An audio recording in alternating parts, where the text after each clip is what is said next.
circuito, de toda una circulación y una vascularización dentro del cráneo. Entonces, ya hablamos un poco de anatomía. Entonces, cuando encontramos un trauma, probablemente hay un hueso involucrado, pero también hay estructuras huecas involucradas, también hay dientes involucrados, también hay vasos, nervios, arterias.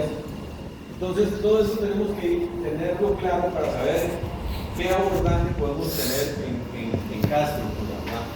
Sí, no voy a ahondar ni a llenarlo de terminología, porque no es la idea de esto, es algo práctico. Pero estudiar la anatomía interna del cráneo es súper complejo. Este corte sagital, aquí vemos los senos. ¿Cómo se llama este seno?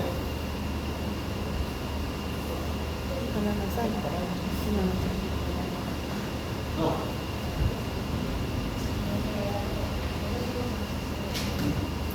Bueno. Es que ni me ubico en qué parte. Ahí deberíamos personal. Eso es un corte sagital hasta el cuello. Ok. ¿Verdad? Está la cresta facial. Aquí están los senos nasales. ¿Cuál tiene el seno nasal aquí? Este. Seno maxilar. Háganle por aquí, está figúrelo. Seno facial. Entonces, eso según cómo uno se va yendo hacia caudal o hacia craneal, van a variar la anatomía significativamente. Se comunican en algunas áreas, las vías o las comunicaciones, vean cómo tiene esta comunicación. Este se publica con este cuando está más caudal. Entonces, normalmente las sinusitis o infecciones o ocupaciones de los senos se terminan distribuyendo en todas las compartimentos. No vamos a ahondar en eso, pero lo que quiero que entiendan es que cuando damos un trauma en la cabeza, debemos hacer la mejor inspección física, debemos tener herramientas de imagen que nos permitan ver las estructuras que están involucradas y además conocer la anatomía como el valor. Ok.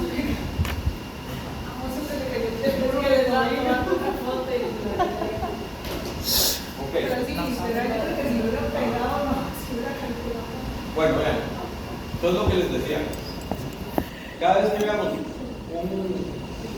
un golpe o una estructura dañada, tenemos que imaginarnos que en esa zona van a pasar venas, van a pasar arterias, van a pasar nervios y hay estructuras dentales muy adyacentes, siempre involucradas. Entonces todo eso nos puede ayudar, nos puede limitar la estabilización de alguna de las fracturas. Por eso es importante estudiar la anatomía. ¿Quiénes fueron conmigo a operar el conflicto de mesa? ¿Se acuerdan de la arteria palatina? Bueno,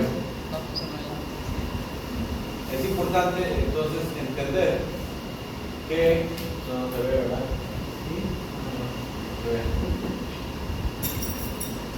Que bueno, es un plano lateral, pero si tuviéramos la otra vista, entonces de pronto sentimos que aquí, en esta parte, no hay vasos importantes, pero vean por acá, ¿quién pasa? La arteria palatina. Yo no sé por qué está con rojo, pero estas son arterias, estas son venas. ¿Cómo se llama? Esta vena. No sé si ustedes han visto a alguien que toma muestras de sangre para glucosa en la cresta facial. Es en esta circulación, porque aquí se abre y hace un lumen significativo la vena facial. Entonces ahí también se puede llegar a tomar muestras de sangre. Está exactamente abajo de la cresta facial. Vean cómo las venas son siempre más periféricas, ¿verdad? Las circulaciones y las dimensiones de las venas son más periféricas, el arterio son más pequeños. La parte nerviosa, súper importante, ¿para qué? Para los bloqueos. Y las estructuras dentales, que siempre van a estar adyacentes en el cráneo. Ok, entonces, lo primero que vamos a hacer cuando nos llaman a ver un caballo con un trauma es tratar de llegar a un diagnóstico. ¿Qué estructuras están involucradas? ¿Cuáles huesos podrían estar fracturados? ¿Qué implicaciones hay con nervios, ¿verdad? Entonces, ¿cómo llegamos a ese diagnóstico? Es muy importante,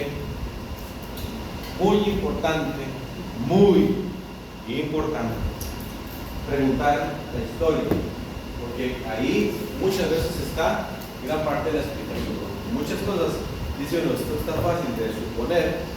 Cuando escucha uno la razón del trauma, cómo estaba el caballo, dónde lo encontraron, quién, qué estaba haciendo, cuál es la historia del caballo, qué mañas tiene, nos damos cuenta mucho de dónde viene el problema. Bueno, sacaron los dos caballos juntos a pastar y cuando venían allí con ese problema en la boca. Entonces, ¿de qué piensa uno? Una patada, probablemente, ¿verdad? Es que este caballo está garacho y la lleva a un capón o la otra, una patada. Es que no, estaba ahí en la cuadra y nadie lo ha sacado, vino el montador, pero hace 2 días y nadie lo ha sacado y así amaneció. ¿En qué pensamos primero? Así, ya no se cuenta.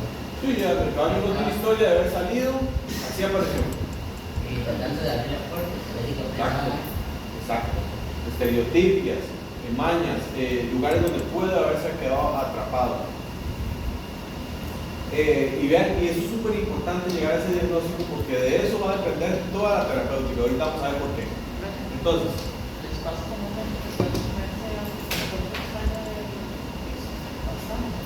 No la no, es poco, el caballo es muy selectivo a la hora de arrancar el pasto. Los verbos son muy táctiles, ¿verdad? Entonces no le pasa como las vacas que se comen alambres y clavos y todo eso. La causa número 1 de fracturas cuando hay daño de los incisivos se debe a tirones repentinos de la cabeza. Entonces el caballo que normalmente está ahí anda la lengua y está ahí chupando el barrote y hasta que está despintado, ¿verdad? Entonces ese caballo está ahí y de pronto voló una paloma o se asustó por lo que fuera y el instinto de subir, entonces no le dio tiempo de sacar la cabeza así, sino la dobló y lo primero que hace es fracturarse. Muy común eso. Los caballos tienen muchas estereotipas y normalmente les da por estar o chupando un lugar o mordiendo una zona y a veces se les olvida que están mordiendo y se van y dejan ahí los dientes. Entonces con frecuencia las fracturas de avulsión son en los incisivos es por esta razón, el instinto de huida, lo que les decía. Estamos metiendo en un lugar donde está restringido el espacio y el caballo se asusta de la manera que se entiende. Entonces, ¿qué es lo que normalmente hacemos? Tomamos radiografía, ¿verdad? ¿Qué es lo primero que vamos a ver? Dientes desencajados, podemos ver salivación, podemos ver ligero sangrado o no, falta de oclusión, inclusive mal olor, puede sangrar por la nariz. A veces hay daños en la piel o a veces no los hay.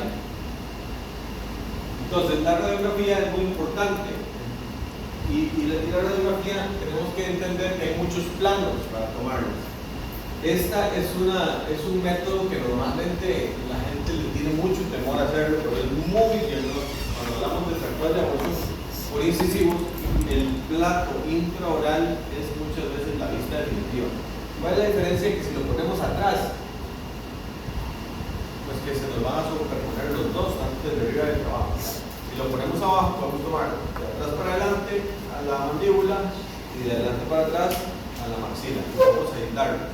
Es la única área del cráneo donde vamos a aislar la mandíbula de la maxila. El caballo normalmente fracturado no tiene fuerza para morder. Y el cassette debería tener un plato protector que le permite a uno meterlo oral. Hay que perderle el miedo a esa vista. Es muy diagnóstica y ayuda mucho.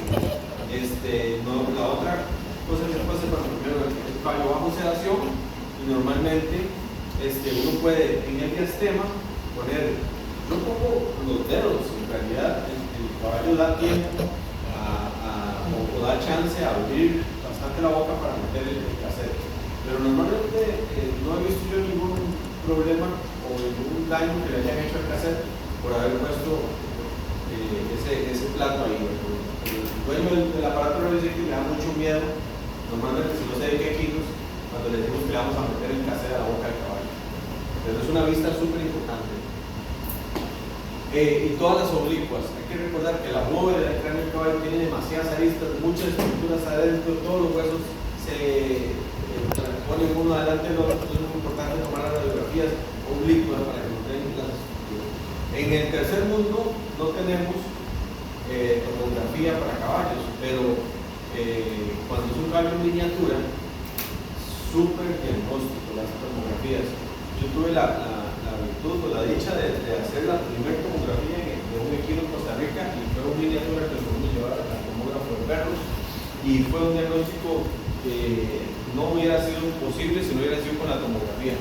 Era una anacoresis dental, es una migración bacteriana a los ápices de algunas de las muelas y ocurre rara vez, pero ocurre, está descrita, ¿verdad? Entonces es un diagnóstico muy difícil. Anacoresis dental.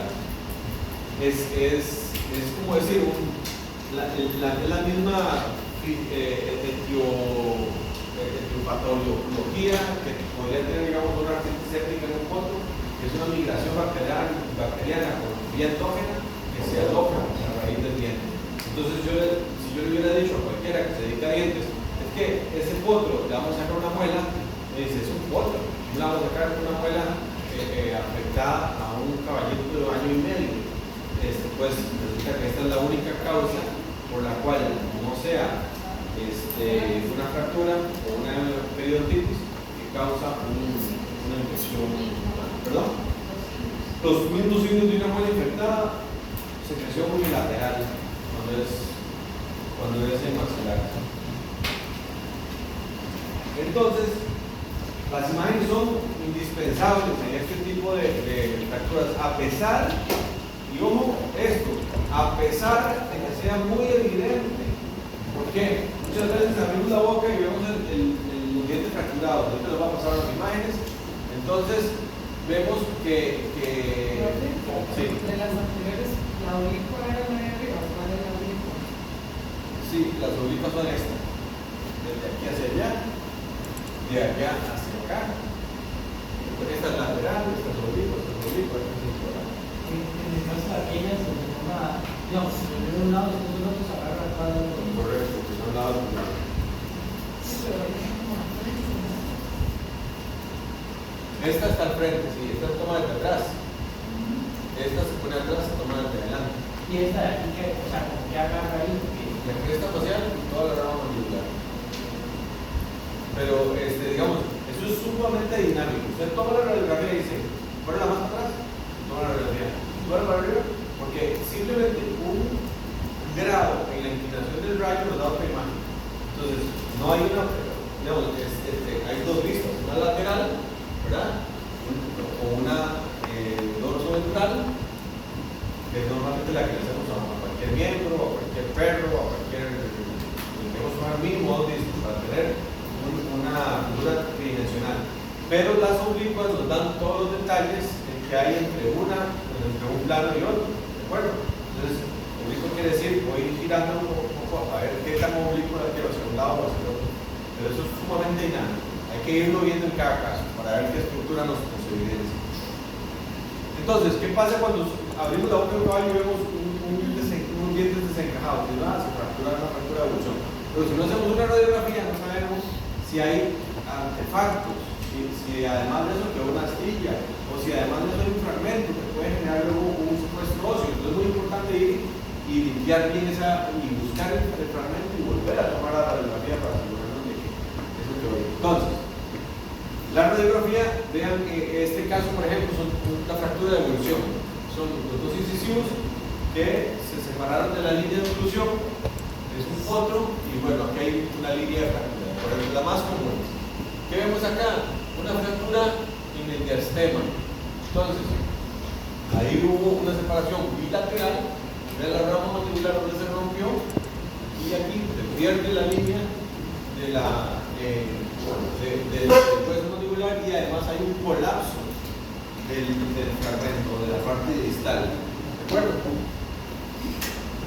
Otra fractura de evolución. Entonces vemos acá cómo se pierde la posición del diente, la línea de oclusión, y se van hacia afuera. Esta no se ve tan bien, pero aquí hay una línea de fractura en la parte parte mandibular es un poco más difícil de tratar. Esta es una fractura completa de la rama mandibular a la altura del externo. La tomografía, que les decía, además de dejarnos ver una 3D, vean los detalles que nos dan en cuanto a los fragmentos, ¿verdad? Yo creo que a ustedes les va a tocar luego capacitarnos a los viejillos en toda esta tecnología, pero es increíble la aplicación que va a tener esto cuando lo tengamos a disposición. ¿Perdón? Esa es la de la cabeza. No, esto es un trauma. Esta es una tomografía de un trauma, un fallo que se llevó un golpe aquí. Pero y esto que está aquí no.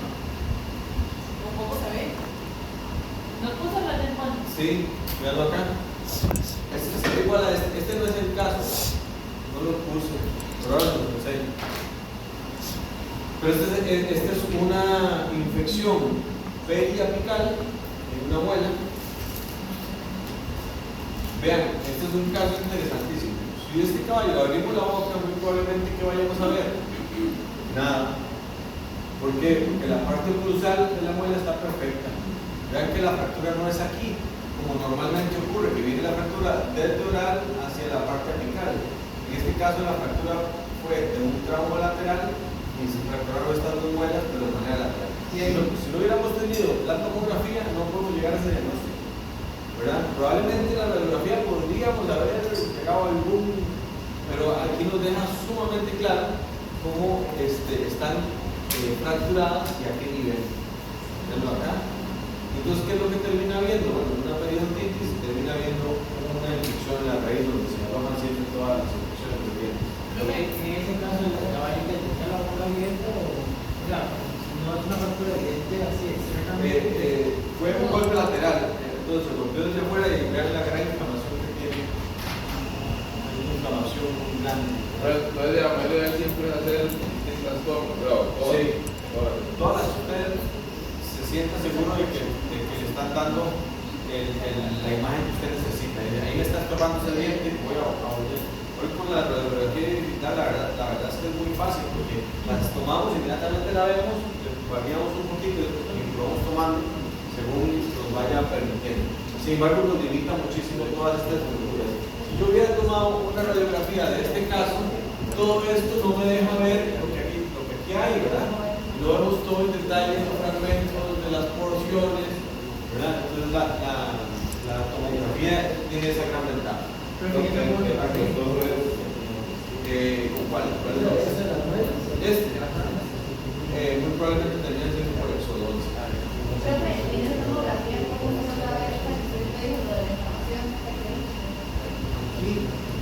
El que tiene un también se evidencia. Normalmente la mandíbula va pegada a la piel. Entonces aquí hay un montón de tejido ahí entre la piel y el cuerpo. Ahora sale uno y se cuesta. Ok. Entonces, digamos, ahí uno ve ese caso, digamos, uno realiza la radiografía, puede que uno vea nada, digamos, pero yo creo que es todo ese tipo de problemas. El asunto es que para eso ocupan un medio de contraste y eso es bastante caro. Entonces, una tomografía, no sé quién trabaja en un hospital que tiene tomógrafo. Ninguno de los que usted, ¿cuánto vale? ¿Sabes? En la tomografía que es 280. Bueno, eso vale. No, hacer una tomografía. Una sola. Ah, Sí, es un estudio tomográfico de dos radiografías. no, tomografía. Es que depende si es de cabeza, de como siempre, como siempre hace, ¿verdad? Si es de tórax, si es de cuerpo entero. Ok, bueno, ahí les va. Ahí Ahí, no entero como 700. ahí normalmente les están cobrando. ¿Quién? Escuchen, ahí normalmente les están cobrando anestesia, exámenes anestésicos, ¿cómo se llama? Tinciones o medios de contraste y la tomografía. Como ustedes se dan cuenta, la tomografía vale como 90, como 75, en realidad, como tal, el estudio de la tomografía. Entonces, yo donde fui a hacerlo era en el hospital Antonio, que hoy se llama diferente, y conocía, digamos, al radiólogo, y él al final me dijo, ocupa esto, no, yo voy a con anestesia, ocupa esto, no, yo como médico, me costó 80,000 colones, y es súper bueno. Entonces, al final, ¿cuál es la limitante? Que es muy pequeño, entonces que solo se puede meter caballo en miniatura o otros, pero se puede hacer en cualquier tomógrafo de perro, ¿verdad? Habría que hablar en el lugar que vamos para negociar todo eso, ¿verdad? Que no te cobren ni exámenes preestésicos, ni medios de contraste, ni anestesia. Entonces, normalmente, claro, yo más me digo, si ese caballo se me para ahí, usted me para esa barra. Y digo, salir 7 veces más caro. Pero súper interesante, o sea, la tomografía es hoy por hoy a nivel mundial, digamos, un elemento diagnóstico prácticamente sin posibilidad de errar en el diagnóstico cuando se trata de dientes, ¿verdad? Todos los demás, inclusive la radiografía, siempre hay un porcentaje grande de error. Pero aquí no hay parecidos, entonces, pero en otros países sí. Yo he visto que la gente llevan fotos. Sí. Sí. Igual que uno. Bueno, no. El traje es rápido, pero la resonancia no sé. Ahí, digamos, la virtud que utilizamos de la tomografía es el 3D. O sea, si es cierto, la resonancia nos puede dar mejor imagen, hay tejidos blandos, pero para traumas lo que nos interesa es la tercera dimensión que nos da la tomografía, y al final nos deja ver hueso perfectamente, eso es suficiente. En la Universidad Nacional se supone que en 2026 este año empieza la construcción de nuevos hospitales, se supone que ahí va a haber un tomógrafo para aquí. Bueno, en la UNA. Aquí vamos a ver si nos hacen la mano.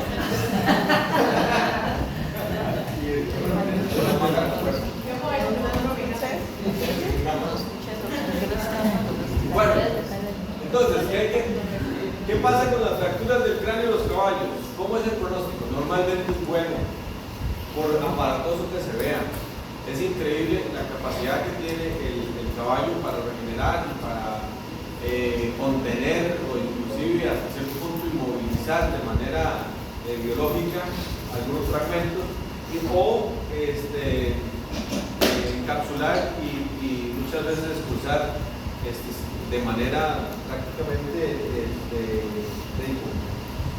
por sí mismo el organismo, ¿verdad? Entonces tiene un buen pronóstico. Esto se debe también porque las fracturas normalmente en miembros distales requieren mucho peso. Entonces un caballo fracturado de un menudillo, de una caña, es de eutanasia, a menos de que, bueno, quiera hacer una cosa heroica, pero en un 99.9% de los casos es de eutanasia. ¿Por qué? Porque sabemos que el pronóstico es malo, porque el caballo no podemos tenerlo sin apoyar, y simplemente el apoyo que va a tener sobre un miembro va a causar un defecto o un problema en la sujeción o en la estabilización de la fractura.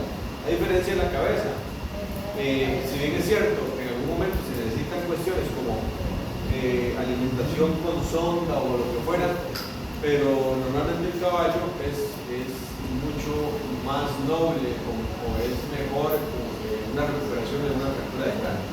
Pero me imagino que en animales todos es más favorable. Claro, igual que todas las fracturas.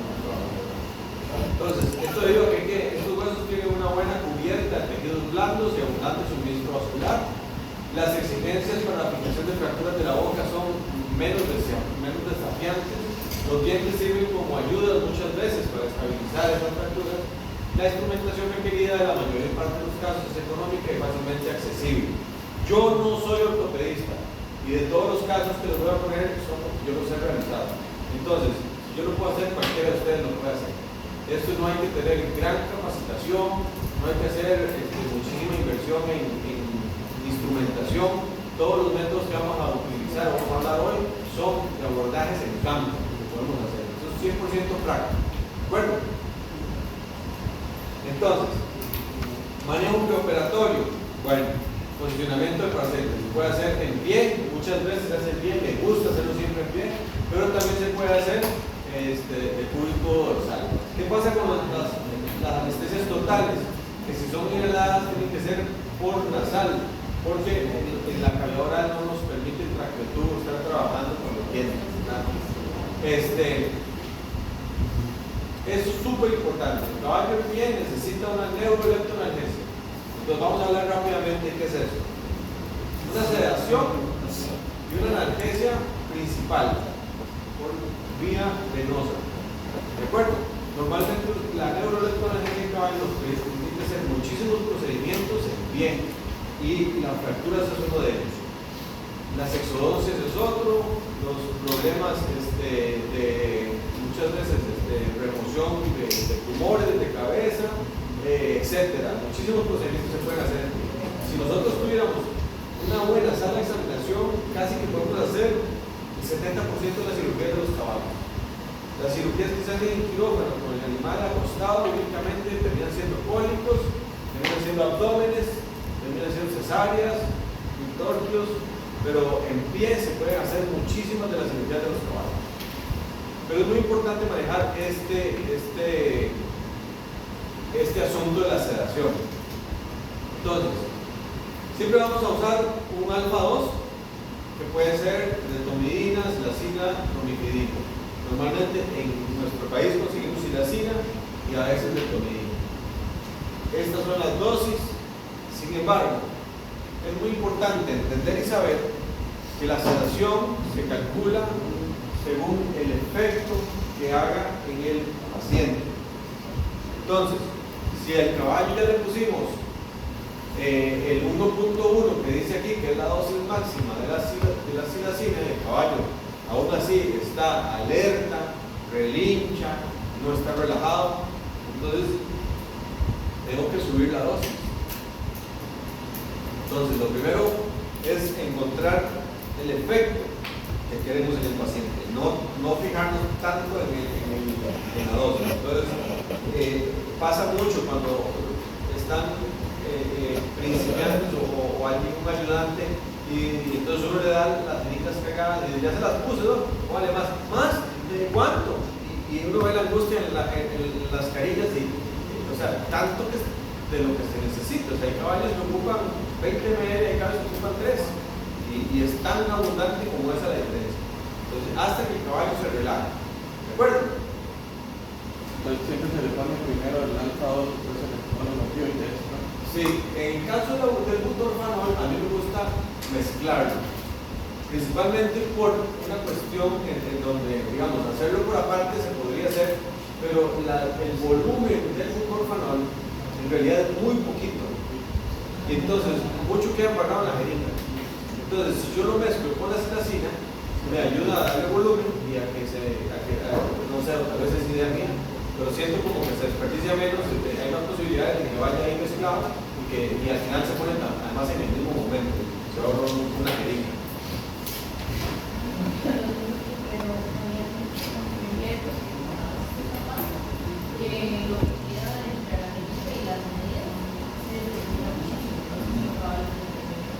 Sí. Entonces, es muy importante empezar bueno, todo esto tiene que ser previo a la infusión, pero estamos hablando de la sedación inicial. Entonces ponemos las silacinas o deltomidina, el butorfanol. Y en estos casos en donde los fármacos tienen un volumen tan reducido, es muy importante el flush, que no quede el medicamento en el catéter. ¿De acuerdo? Vamos a lavar ese catéter para asegurarnos que todo eso ya está en el organismo y uno puede medir el efecto que está dando. Entonces, con la deltomidina tenemos una sedación profunda de inicio de 45 a 60 minutos, con la silacina de 20 a 30 minutos. ¿De acuerdo? La romifidina en Costa Rica no hay, y el butorfanol tiene un efecto moderado, un buen control del dolor somático. Siempre que use el butorfanol, háganlo mezclado con silacina. Siempre. No lo pongan solo porque entonces es como botar la plata. ¿Con quién? Sí, pero es que igual, lo de deltomidina es un poquito volumen. Entonces, a veces es un montón de plata en medio de hacer. O sea, el frasquillo de butorfanol debe andar valiendo ahorita $95,000.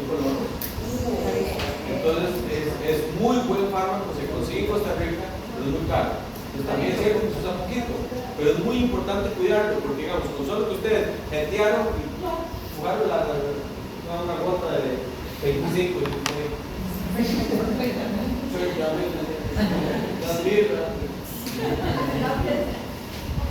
entonces,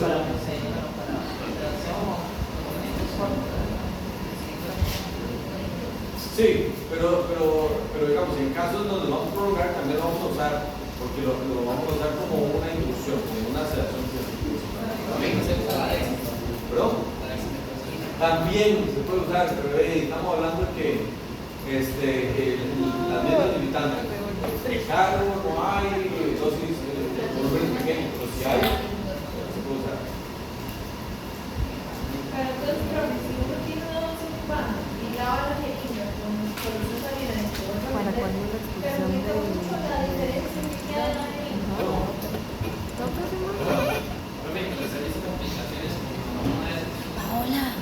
Sí, casos muy puntuales y poco frecuentes, pero sí, hay caballos que no van bien con la sedación. Yo conozco uno nada más, en los que, digamos, no tienen causa un efecto contrario. Es que estoy grabando. ¿Puede ser efecto de raza o No, la exposición de Celedón. No sé, pero digamos, en La práctica, de la otra semana, la que hablamos ayer. es anecdótico. Lo del sistema digestivo, Lo dice, enfermedades de- todo, apenas puede, cuenta la historia. Eso no ocurre.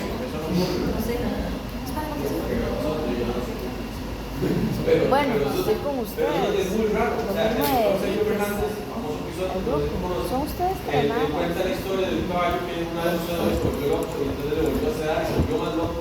Y la tercera vez que le puso y le hacía el caballo arrancó la manga y salió. También salió a todo lo que daba con la manga cargada. Y yo decía, ¿qué te dije, mamá? Eso no pasa. Bueno, eso sí pasa, pero es muy raro. O sea, yo lo he visto una sola vez. Sí. Y bien, y es que uno es terco, no le gusta aprender por la experiencia de los demás.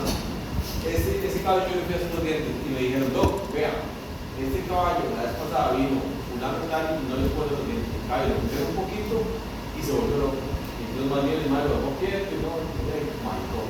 ¿Qué? ¿Por qué me pasa lo mismo? yo también me voy a decir maricón? En ese caso, ¿usted qué hizo? Entonces, digamos, le pasé suero para que fuera pasando el efecto, a ver qué, bueno, cuando ya lo vi tranquilo, entonces lo agarré con acepromacina y otra cosa. Pero no hay tiempo. No, es un caballo. Y le puse acepromacina y no hace una oxidación tan profunda como la que es la sedación, pero me dejó trabajar.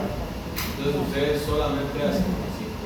Ahora, hubiera sido interesante haber tenido haberle puesto la yombina.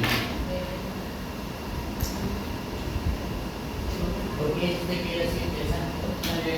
Sí, para no estar ahí, no me dije, perdón, y ahora, yo tuve la ventaja de que una dosis baja, y que con esa dosis baja ya yo vi que el caballo no había tenido para nada el efecto, más bien, por lo contrario, yo ya me fui mal y ¿cómo fue la vara?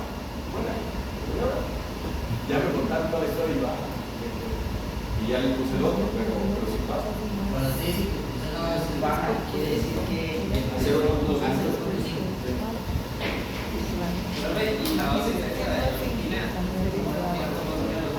La yombina se supone que se debe usar en la misma proporción que se usó la silacina. Sí. Estos son 1 miligramo en 1 kilo, debe ser 1 kilogramo de efecto. Bueno, entonces ya hicimos el caballo con una sedación profunda, el caballo bajó la cabeza.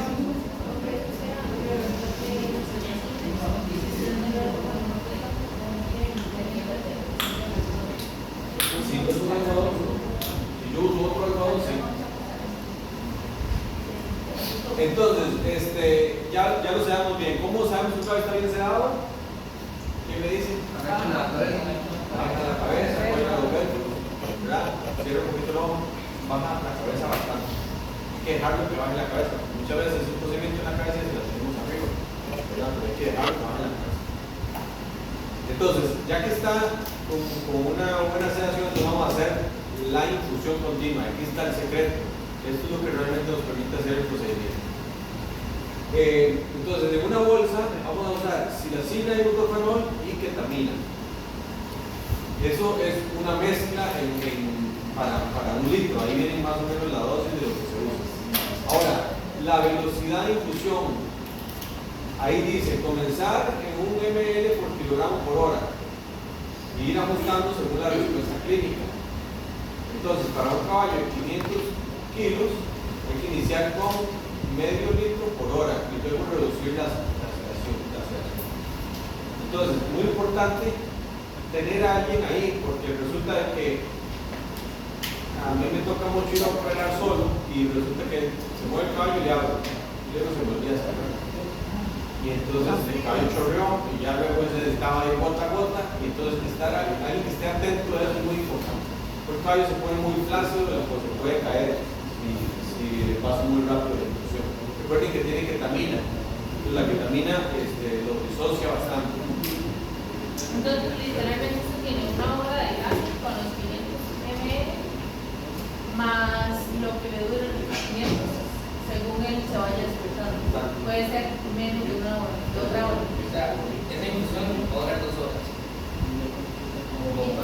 No. Y no se contemplan los 35 de la dosis inicial que siempre hace. Sí, si es 1 litro, sí, ¿no?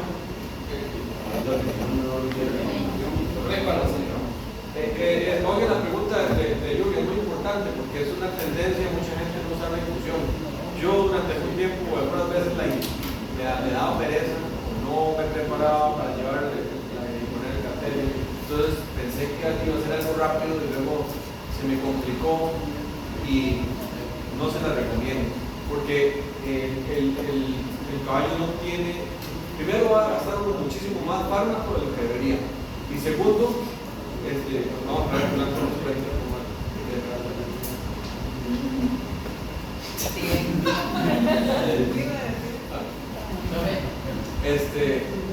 si no usamos una infusión continua, lo que vamos a hacer es gastar más fármaco porque no conseguimos nunca un plano, digamos que estándar. Siempre vamos a tener esas altos y bajos.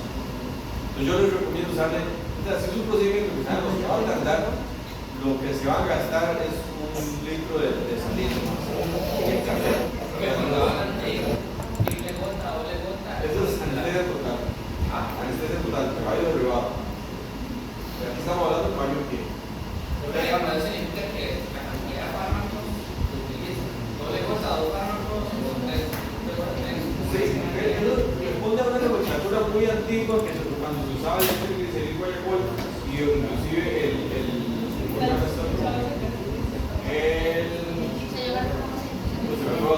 pero eso es igual, sí le decían triple gota porque tenía silacina, ketamina y el gliceril. Y el doble gota cuando tiene solo silacina y ketamina. Yo personalmente cuando tengo anestesias largas no les recomiendo usar solo silaqueta. Siempre hay que meterle algo más para que tenga una buena recuperación. La ketamina lo disocia mucho y pone muy tensos y entonces al final hace una recuperación muy bien atropellada. Entonces es mejor siempre Para caballo. sí.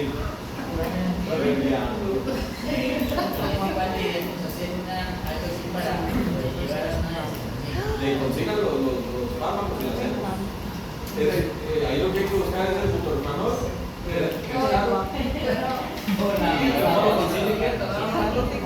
Si usted lo dice, cuando usted se vaya a ahorrarle la dosis de 50, porque todavía Si ocupa más, no jodís.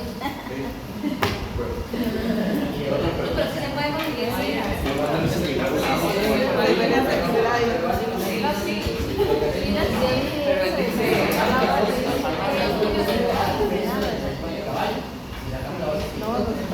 y el vitamina C es un poquito más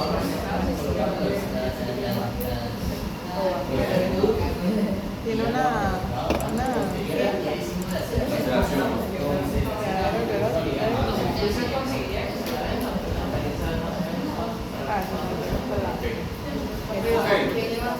Bueno chicos, para probar. es muy importante la pregunta que le vamos a hacer porque vamos a encontrar, o sea, vamos a tener una buena sedación si el caballo no le estamos estimulando. Pero es un cuento muy diferente cuando el caballo vamos a sacar una muela o le vamos a quitar un tumor o vamos a agredirlo de alguna manera. Entonces ahí es donde vemos si en realidad está funcionando el protocolo o no. Y si lo logramos mantener a lo largo, digamos, de una hora. Porque digamos, una muela puede ser un procedimiento, una exodoncia puede ser un procedimiento doloroso y continuo, a veces por 2 o 3 horas. Entonces es muy importante el protocolo para lograr mantenerlo durante esas 2 horas trabajando de manera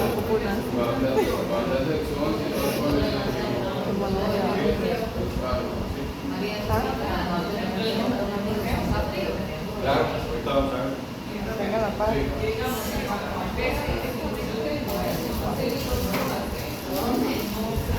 Se puede usar, pero no hay que usar más de una semana. Dame un beso a mí. Inclusive, yo he tenido uno ahí que me quedó, entonces no agarro y se lo pongo con un dientillo ahí para usar, porque de todos modos me sirve. Si un dientillo ahí lo recargo, lo Pensé en voz alta, ma. Ok, entonces ahí está. Ya. ¿Qué sigue? Los bloqueos. Nosotros hablamos ya de los bloqueos en el curso de cirugía, pero es muy importante. Los bloqueos son básicos y necesarios, indispensables para el manejo de todos los traumas en la cabeza. Entonces, la anatomía es importantísima, ¿verdad? Entonces, es importante recordar eso, que los bloqueos no podemos bloquear zonas específicas o tan individuales, ¿verdad? Siempre hay ramas o terminales nerviosas que inervan una parte, entonces vamos a bloquear toda esa parte, ¿verdad? Las estructuras dentales están inervadas por las ramas del nervio trigémino, la rama mandibular y el maxilar, ¿de acuerdo? Entonces tenemos estos 4 bloqueos. El nervio maxilar está en la fosa palatina, es este que está aquí, ¿de acuerdo? El nervio mandibular, que es este que está aquí, ¿cómo está haciendo el bloqueo? ¿Sí de acuerdo? Adentro, exacto. Ahorita lo vamos a ver. El del nervio infraorbitario y el nervio mentoniano. Normalmente son los bloqueos de la cabeza. Cuando son el ojo, podemos usar otros que habíamos visto, el aurículo palpebral o el del nervio óptico, ¿verdad? Pero normalmente para el bloqueo del nervio maxilar, vamos a usarlo siempre con una aguja espinal. Ya se limpia en la zona, se introduce la aguja dirigida hacia el centro de la órbita en un ángulo de 30 a 45 grados. Entonces, avanzar lentamente hasta sentir el contacto con el hueso, aproximadamente entre 8 a 10 centímetros de cabeza adulta. Retrocede 1 o 2 milímetros, se aspira para asegurarse que no hay sangre y se depositan de 10 a 20 ml. Entonces, ¿quién tiene un video?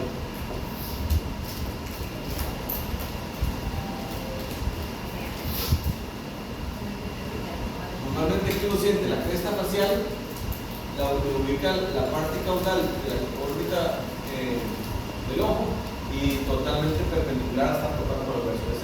Lo que pareciera muy difícil, pero en realidad es fácil.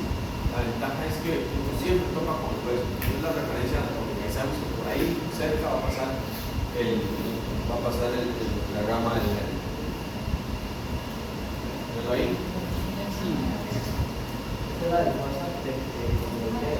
Ajá, es el nervio maxilar.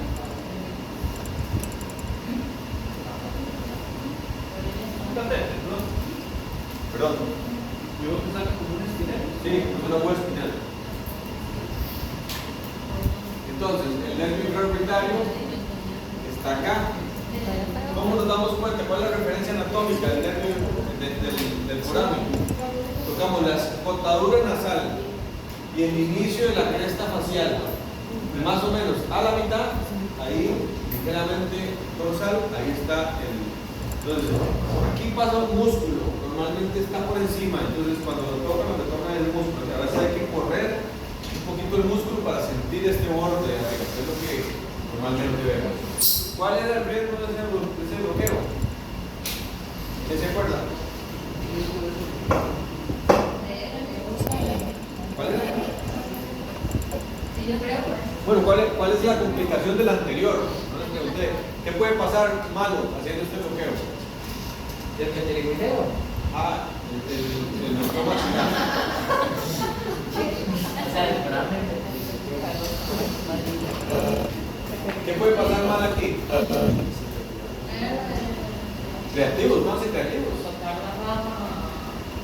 ¿Cómo es? ¿Qué puede pasar? ¿Cuál es una complicación de hacer este bloqueo mal? ¿Qué puede pasar? Parálisis. Ajá, ¿y por qué ocurriría una parálisis? Eso lo cortamos. Entonces, con el filo podríamos llegar a cortar una terminal, que vaya a llevar alguna parte. Si solamente lo bloqueamos, no lo tocamos. Si lo tocamos, ¿qué hace el caballo? Exactamente. Y si lo corta con el bisel, es muy raro, eso puede ocurrir, entonces puede tener parálisis. O puede tener el medicamento haya generado una reacción. Pero la complicación más común de este bloqueo es un hematoma. Entonces, que podamos hacer hayamos punzado ligeramente algún vaso y que se genere ahí una hemorragia y luego se hace un hematoma. ¿Cómo nos damos cuenta que eso ocurrió? ¿En dónde se llama?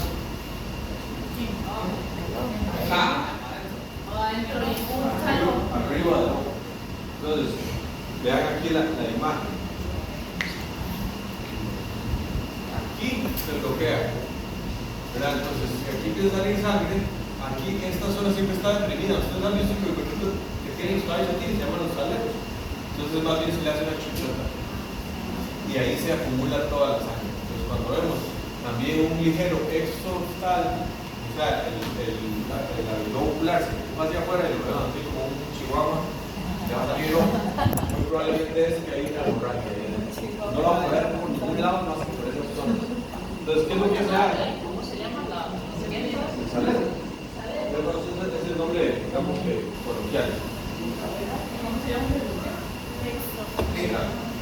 Pero entonces, si yo salgo acá y veo que el animal brinca, yo voy a echar un poquito para atrás. No, simplemente, digamos, no seguir moviéndose, porque lo puedes volver a tocar. ¿Verdad? ¿Qué hace eso? Ahí uno toca el hueso y se retira un pelín. Y ahí se deposita. La idea de llegar es el carbón, Carlos.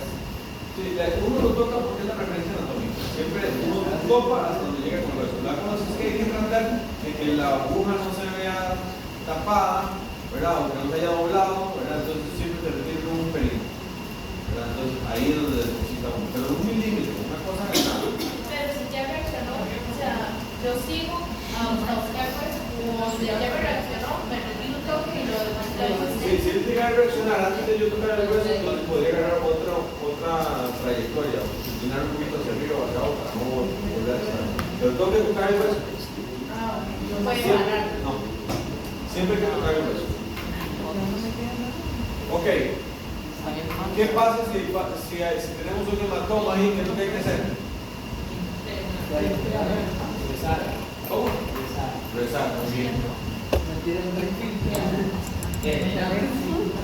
Frío, hay que ponerle frío. Entonces, tanto al ojo como a la pulsación que se hace arriba,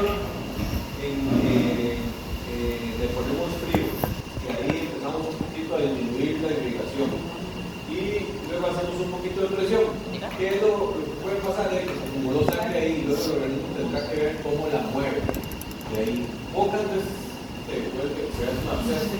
Si usamos una buena sepsis, pero también es muy bien. Podemos hacer una absceso en muchas horas si no usamos una buena sepsis. Se podría drenar también, pero normalmente es un coágulo lo que se forma. Entonces es muy difícil drenarlo con una aguja. Yo diría que tal vez uno ligero, así no. Hay unos que están en el hilo y me dicen, si yo paro eso me muero. O sea, en realidad el ojo que se quiere salir y la barra de arriba una chiquita. Yo he tenido esos oftalmos, pero nunca una pelota arriba de mi salero así, como usted diga, de ahí le va a salir un cuerpo. Pero sí hay mucha gente que lo recuerda, que eso pasa.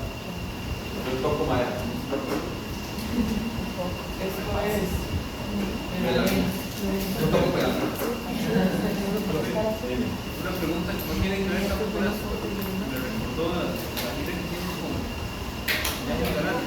Yo recuerdo que un poco tenía un hematoma y él lo rajó y le metió gas. Yo me pregunto cuánto tiempo que dejar de tratar. Es como para perder el espacio más, cuando tiene que quedar ahí. Normalmente, digamos, cuando yo hago anunciaciones también me gusta dejar gas y después irla sacando.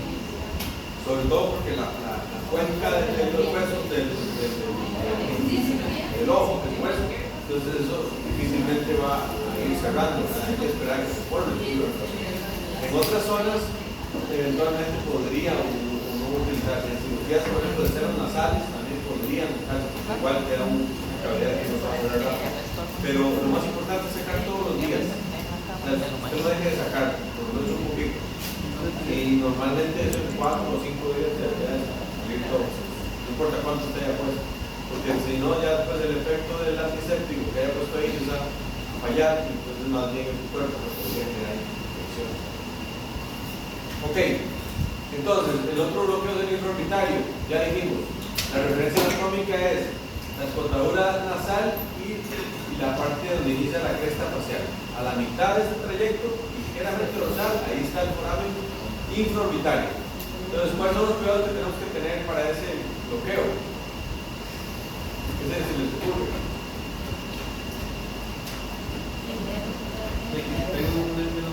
Correcto, eso es todo. Ahí no se va a hacer una hemorragia, pero el tocar un nervio es mucho más fácil. ¿Por qué? Porque el foramen es pequeñito. Entonces, si metemos una aguja ahí, es muy probable que lo toquemos. Entonces, un caballo, por sedado que esté, cuando usted le mete una aguja en un nervio, hágase a un lado, porque ese caballo se vuelve loco. Entonces, no pasa nada, no le vamos a generar gran cosa. Muy probablemente si usted deposita la lidocaína en esa parte, vaya a bloquear muy bien, pero no es fácil de hacerlo y es muy riesgoso, porque el caballo en realidad responde de manera explosiva. No hay que hacer que la aguja influya un poco, ¿verdad? No. Exacto, entonces, ¿cómo se puede hacer? Una es simplemente ubicar el foramen, ubicar aquí la cresta del foramen y aquí está. Levanto la piel, pongo la aguja y ahí hago una pápula de lidocaína que al final lo que me va a ayudar es a bloquear toda la rama del nervio que sale del foramen. Entonces, si yo tengo dientes incisivos, ¿verdad? O estructuras, digamos, más costrales que quiero desensibilizar, es una buena estrategia y evito el riesgo de tocar el nervio. Entonces, superficial, digamos, sobre todo afuera del foramen. ¿Qué pasa si es un premolar? Yo no quiero hacer este bloqueo, puedo hacer este. Entonces, desde yo podría bloquear las ramas de los primeros premolares, ¿verdad? Y entonces ahí sí tengo que entrar al agujero y bloquear desde adentro, porque ocupo estas ramas que van aquí adentro. Entonces ahí sí podría yo tener que ir. Entonces yo lo que recomiendo es, cuando tenemos que entrar al foramen, es ir depositando lidocaína conforme vamos metiendo la aguja, ¿verdad? Para que él vaya bloqueando en el momento ahí por difusión y podamos ir avanzando. Un arcial, quitarse de lado, trabajar en un ángulo de que uno pueda eventualmente huir o hacerse a un lado, porque las respuestas son, usted ve el gallo así, está así y es incapaz de sacudirse una mosca, pero usted toca un nervio y va a salir por la manga. Entonces es muy importante tener ese cuidado. Y ahí menos músculo y todo, ¿cuánto se mide? Igual los 10 a 5, ahí más o menos unos 5, ya calculé ese menos, pero abro ahí a 5 yo ahí me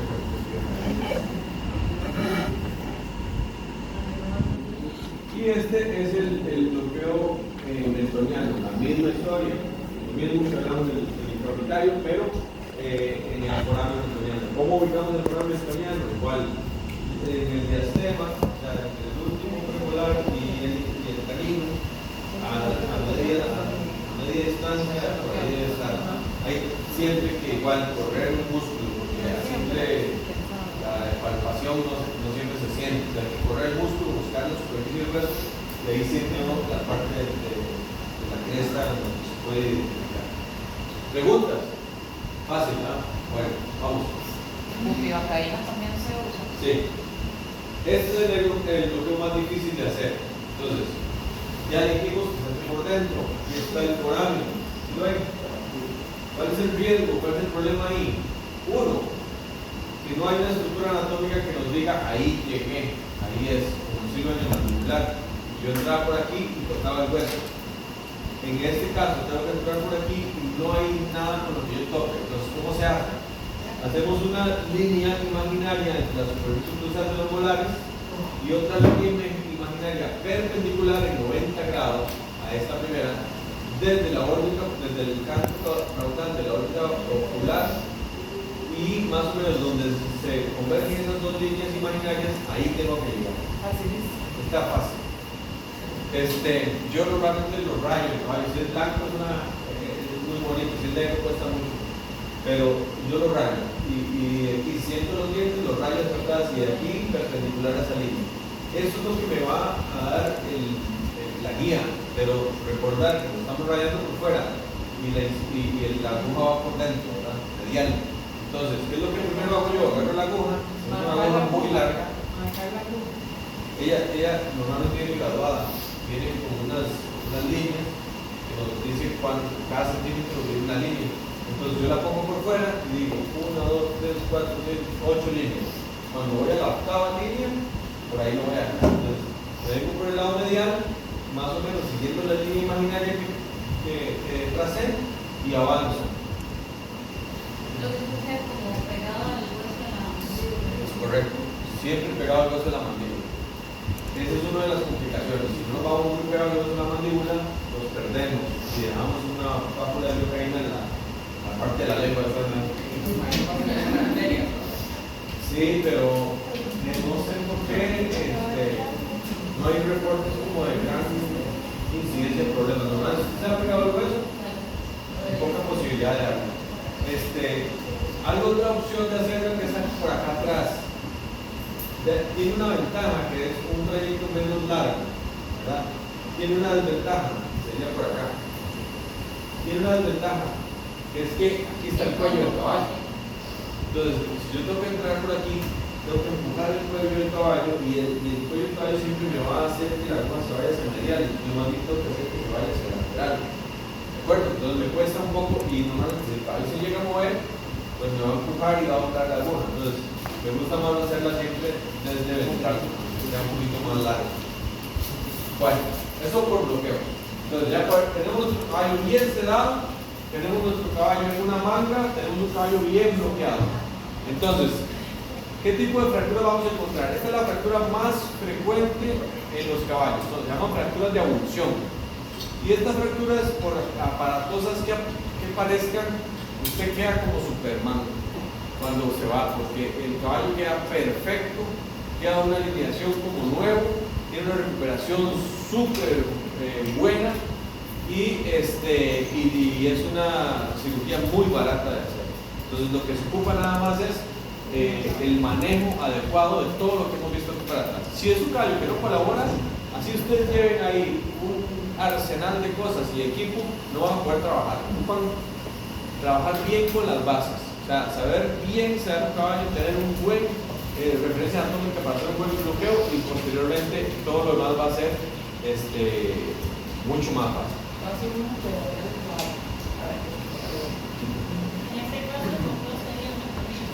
Ajá, en este caso, el meltoniano. Es importante hacerlo bilateral, a pesar de que la fractura es de este lado, es importante hacerlo bilateral, porque la inervación siempre va a tener ahí un poco de estímulo.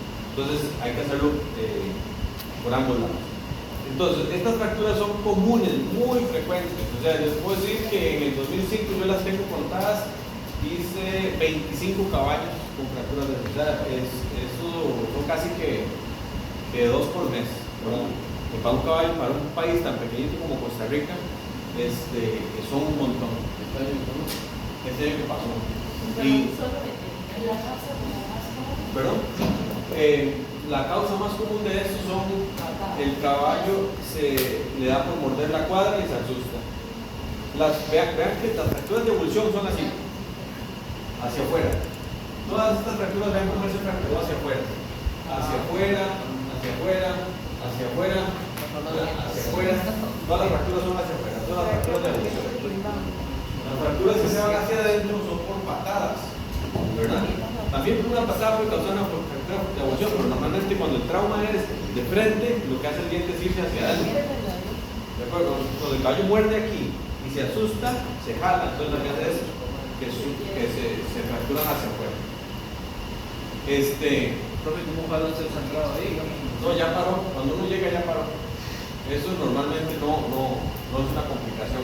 Uno limpia la línea de fractura, es muy importante limpiar la línea de fractura, pero hasta eso, se portan bienísimo los caballos bloqueados, limpia uno bien y la limpieza tiene que ser con agua y jabón. O sea, no tiene que ser ni siquiera una limpieza quirúrgica. Si ustedes ponen muy piquis a que yodo, que clorexidina, que amonio cuaternario, que lo que hacen es una irritación de esa zona. Entonces lo que hay que quitar es materia orgánica, nada más. Todo lo que sea pasto y material muerto, ¿verdad? Todo que esté necrosado, quitarlo, pero no se preocupen mucho por la microbiota de la boca porque pues sí está contaminado, es una cirugía contaminada. Pero que comen esos caballos normales. Cuando son estas fracturas sí, porque el daño sean los incisivos y el caballo mastique con los molares. Entonces, lo que hay que hacer es que el caballo, si es de cuadra, normalmente come normal. Si es un caballo que sabe montar, hay que meter la cuadra, que no va a poder arrancar el pasto del suelo. ¿De acuerdo? Es increíble, pero no. El caballo al día siguiente come normal. Cuando él siente la estabilidad en los incisivos, bueno, digamos, no va a, si usted le echa camote o le echa algo donde usted tiene que partirlo, no lo va a hacer. Pero el caballo agarra con los dedos lo más finito de la vaca y lo echa para atrás. Poco común. Normalmente resuelven muy bien y la infección es poco frecuente. Vean, le pongo eventualmente si llego y ya es una fractura vieja y ya hay un mal olor en la secreción, si no, pues,